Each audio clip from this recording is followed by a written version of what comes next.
he's probably sitting back, well, dang, I thought me and Chris really had a friendship, so we need to make it right. I need to sit down and talk to her. I need to apologize to her. Yes. Hey guys, what's up? It's Cecily and welcome back to my Real Housewives of Potomac after show. I've got a lot of things that I want to talk about today. Today I'm going to kind of do a scene by scene recap. First, I'm going to break it down. Off the top, I am very tired of this fight. I am tired of the aftermath, the different point of views. I want it to go away. I really feel like this fight should have been a 2-hour special. Open, close it, be done with it. Let's move on. We go right into Candiace meeting up with Robin. Candiace has experienced some trauma. There's a lot of people online that are like, can't you get over it? Haven't you been in a fight before? You started it. She got hit in the head over and over and over again. She got snatched. She was hurt. If you put your hands on me, it's going to be slightly traumatic for me too. So am I going to get over it? No. There are certain things that you probably will never get over. And not everyone is used to getting hit or having their ass beat or being publicly humiliated, especially by someone you used to call friend. So I understand that. It's still hard for me to watch. We're going to move right into Robin and her tax woes. I don't know how these things get put out there. I just don't understand. Are they public record? It's just bizarre how these are the things that you can find out about. You know, when I heard about Juan's former best friend, who I believe was their accountant, embezzling money, I always thought, well, you guys aren't savvy enough or didn't ask the right questions, possibly. Not that they brought that on themselves. And you got to be accountable. What did you do to make sure that he was the right person for the job? What did you do to make sure that you had the just in case money? All those things. I always had that in the back of my mind. They have had a lot of financial issues and that life would have been better had they had the money that Juan made when he was in the league. They've struggled, and it seemed like the show plus his job as a coach was putting them back in the game. And this tax thing can't be good. We know that people break up all the time over money. You'll break up with people mismanaging funds, even if you make a good living, just worried about your partner not spending money well. And that's understandable.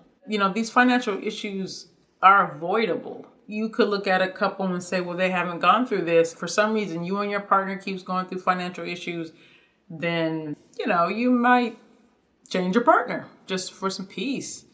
Some peace.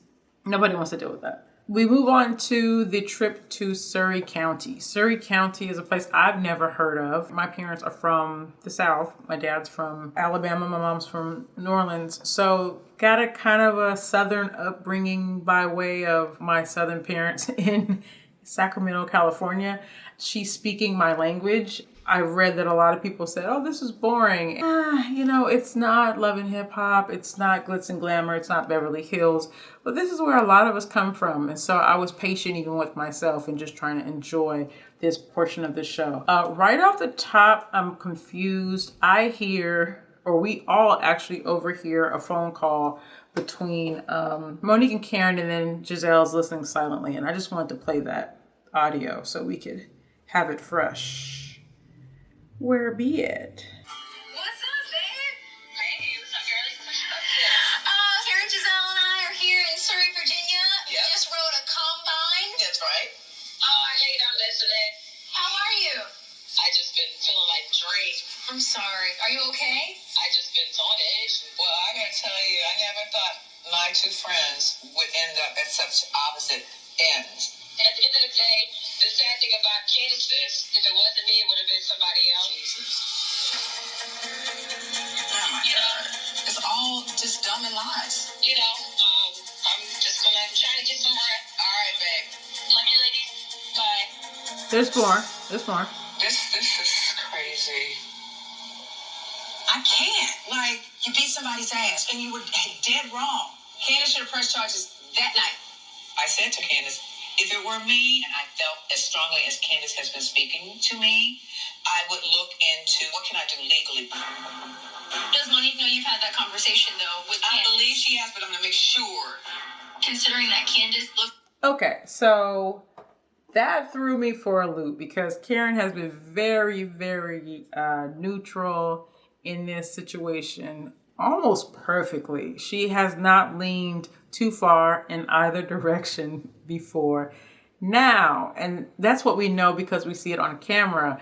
But this conversation obviously reveals that Karen has had different types of conversations with Candiace. I could hear myself saying that to a friend. Well, if you really feel that way, if I were in your shoes, I would pursue it that way. This is from Karen. This is from her mouth. And so unless the editors cut something out, so it could be taken out of context, there could be an and or but or something after that. It doesn't look like a cut. It seems like that plays all the way through.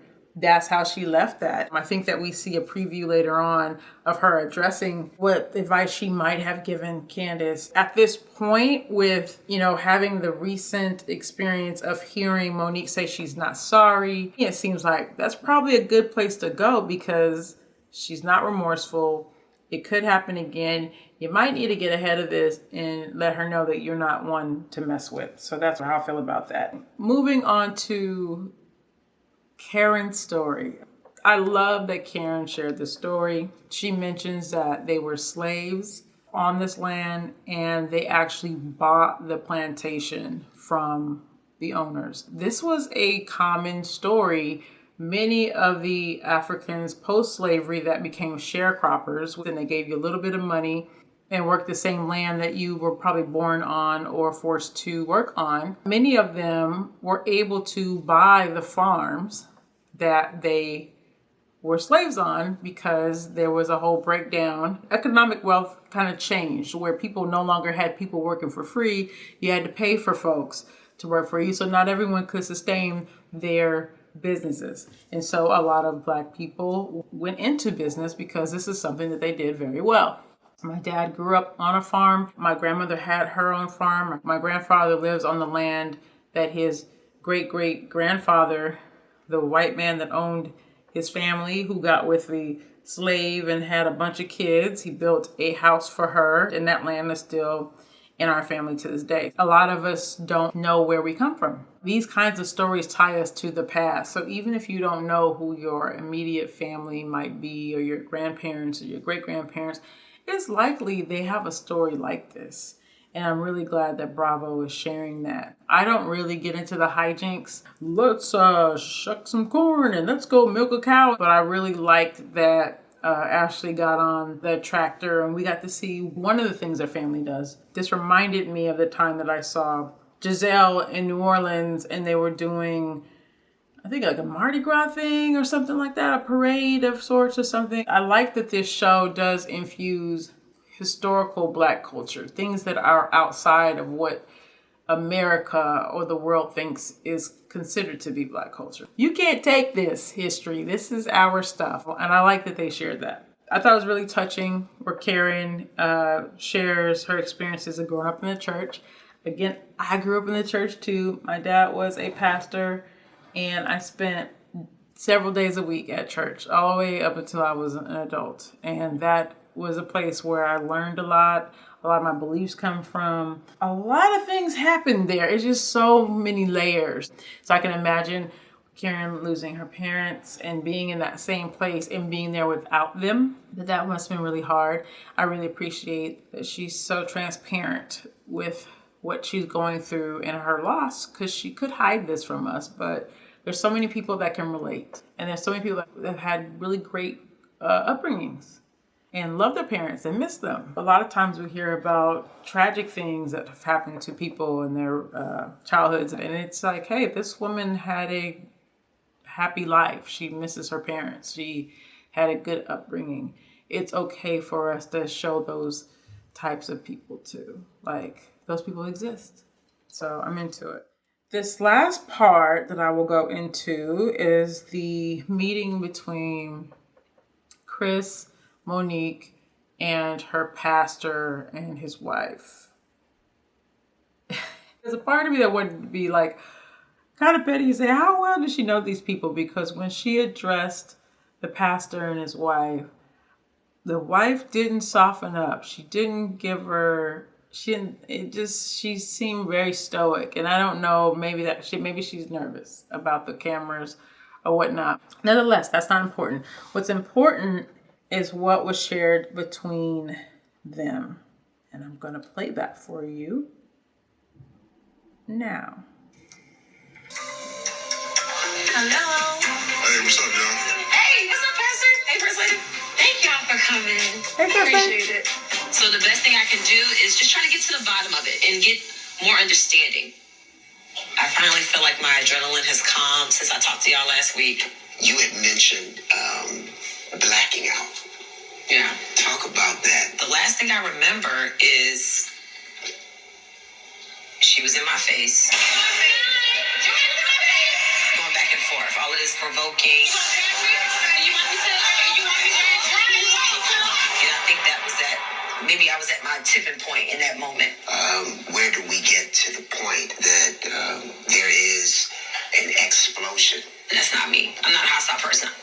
But with Candiace, I started to know her to be a person who manipulates situations. I started noticing aggressive behavior, combativeness. The very person. I'm going to stop right there. So she's already established that she's not an aggressive person. It's not true. You've actually said out your mouth that you had to defend yourself, that you're often defensive because people come for you. And she's setting the stage for Candiace to be the one who provoked her, the aggressor in the situation. This is how she's at least leading into this conversation. That we're dealing with, who we say is in fact our friend, is actually a mere reflection of who we are. And you need to be honest with what's going on in your own heart. And that may be very hard for you because you're used to orchestrating and controlling and dominating, but it's you. Powerful words, powerful words.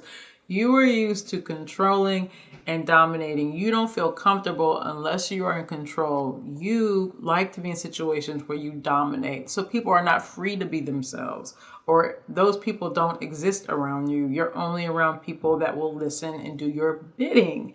So how can you properly assess what someone is when you like to be around situations where you can control them? Because you're trying to control the stimulus, because you're trying to control the trigger. Let's move on. You trying to protect everything because you had to protect everything as a child all the way up into your young adulthood. When I met you, you were a fighter because the bullying that you went through growing up. And when you met Chris, you've had to prove yourself over and over and over and over.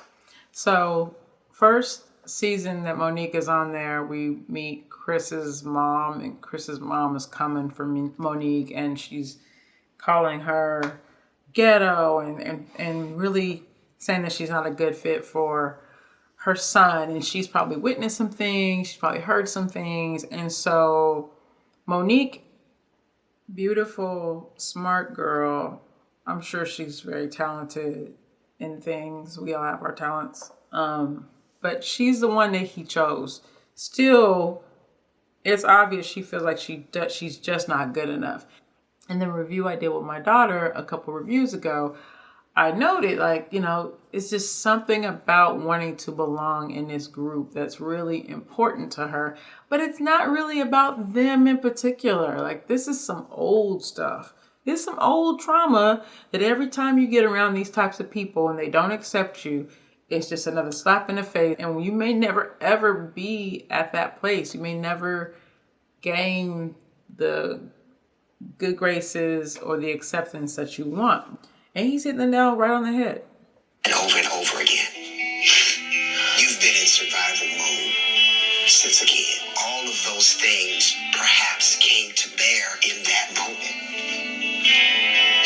It's like, I'm tired of. Because you don't talk about it a lot. I don't. I just do what I need to do to move That's forward. a problem. I do what I need to do to protect my family and try to protect myself. And I'm tired of being criticized. But the real question is, are people criticizing Monique, or is Monique criticizing herself? Is Monique putting stuff out there to the world, and people are not giving her the reaction that she wants. And so now she's punishing herself. Like, a lot of what she goes through is self-inflicted. In those first seasons where she was around the girls, man, they ate her alive because it was easy. Like, she punished herself every time they didn't respond the way that she wanted them to. Like, every time she tried to show off her wealth or show off how cool she was or how great a mom she was, whatever it is that we women hold on to find our self-worth. I'm that girl and more. And they'd be like, really? And then she would take it so personal versus like the rest of them. Whatever. She put herself in this position, and it's a self-fulfilling prophecy. She didn't do it on purpose. What I'm saying is, when you lead with your trauma and your hurt, people pick up on that stuff. And you make people feel uncomfortable around you because you don't feel comfortable with yourself, then they can't attach to that. And one thing I think about Candiace is Candiace was another chance to connect to someone in this group and to feel whole and to feel like you belong. Candiace was kind of the glue for her to connect to everyone else. I really think so. Even though Candiace has her ways about her, I really think that she was a catalyst for her to be seen as a person who was likable. Let's move on. Let me open this up. It's like I'm tired of people taking every little thing I do and picking it apart. People who I think know me. I'm tired of constantly trying to have to prove myself when I know my self-worth. You gotta ask yourself the question, why was that such a trigger? Because in your own mind, you are non-pareil. You are ideal. But you around these group of women, these friends in Potomac, who are not impressed with your own perfection. That causes you some disdain, and that is frustrating. It is not her fault, but it is something that you need to reconcile inside of you. Mm-hmm. Obviously, what you're saying is right. There was a lot of pressure building up inside me that had nothing to do with her. Yeah. She didn't deserve that. She didn't deserve it. It had nothing to do with her. I really want to reach out to Chris because I do value our friendship. You know, he's probably sitting back with, dang, I thought me and Chris really had a friendship, so we need to make it right. I need to sit down and talk to her. I need to apologize to her. Yes. She's open. The armor is off. She said it herself, and this is a person that deserves redemption. I really hope, for the sake of these two people, that this kind of thing is just not a missed opportunity where people are just acting stupid and nothing came out of it. People can fall out and find their way back to each other. And it could be a great opportunity for them both to learn something about their own behaviors, and that out here in these streets, whether you can fight or not, like, this could be the last fight you ever have. This could be the last time you're free. The reality is, if you put your hands on someone, you threaten somebody, you can go to jail. You harass someone, you stalk someone online, you can go to jail. This is reality. We shouldn't be acting like little girls. That's my take on this review this week. I've been enjoying these reviews. I'm gonna go all the way to the end. So if you like my review, please give me a thumbs up. If you have any other shows that you're watching that you want me to review, let me know. My review for Lovecraft Country is coming up soon. Take care. Bye.